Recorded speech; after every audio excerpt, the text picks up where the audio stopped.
And good evening, everyone. Good evening. Dave Guerra here. A little late, but I think we're going to need to change the times here for Wednesday evening. So it's all good.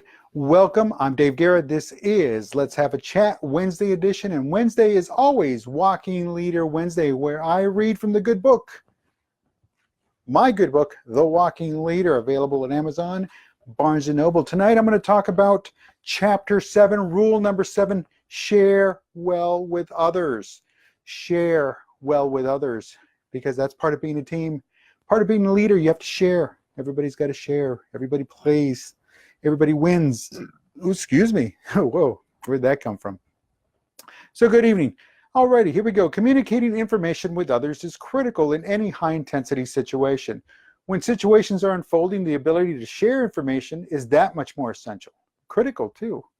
In the summer of 2008, Hurricane Dolly was bearing down on South Texas. As the lead regional IT person for the agency where I worked, it fell on me and my staff, or my staff and I, to ensure that all networking equipment was taken offline, secured, and ready to return to service after the storm had passed.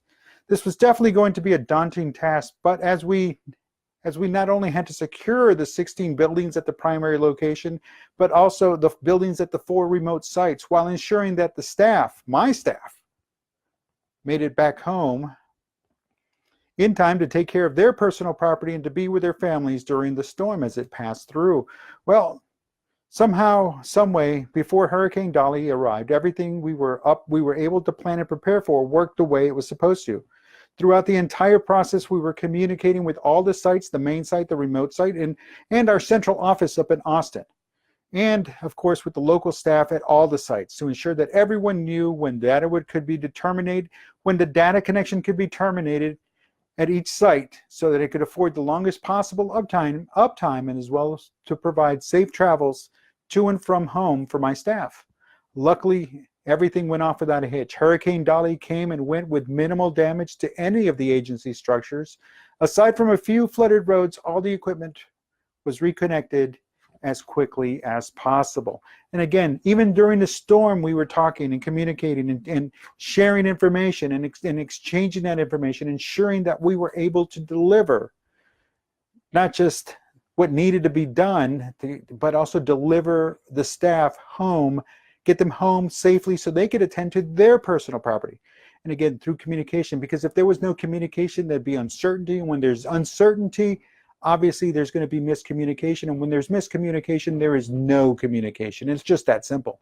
So I don't know if anybody's ever told you, but if you're miscommunicating, you're actually not communicating. So by all means, continue to communicate. And I think that's the whole premise behind sharing well with others. Share well with others, because you have to. You have to. You have no choice, because again, the key component here is communication. So always be certain to share everything you can with others. Share what you can and when you can, however you should know, and let everyone else know that you're not there to get anyone in trouble, or you will only reveal what you can reveal. As a leader, as you're walking around the organization, you have to realize that sometimes you're going to be, as a leader, given certain access to certain information that's not to be shared with everybody.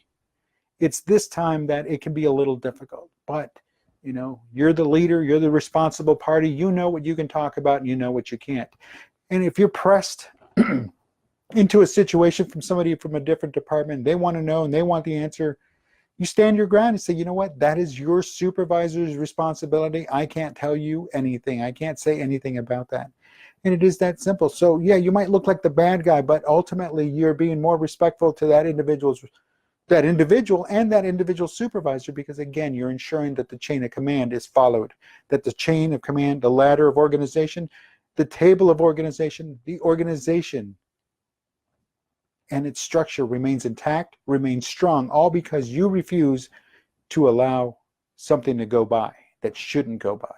I'm sorry, that you refuse to allow anything to go by, that you stuck your ground and nothing slipped by, there we go, that shouldn't. So again, work, learn, know, do, and be the best you can be, but also at the very same time, learn how to share with others, learn how to communicate with others, learn how to talk to others, and also learn how to withhold information, especially when it's critical, mission essential information that could impact other individuals in the organization. It's a tricky move, but it's something you have to learn. It's something you have to not just learn, but you also have to live it. You have to live it. You can't just say, oh, okay, well, today I'm going to do this and tomorrow I'll do that. No, it's something you have to do 24/7 all the time. There's no two ways around that. That being said, folks, again, my name is Dave Guerra. This is Let's Have a Chat Wednesday edition, the Walking Leader Wednesday.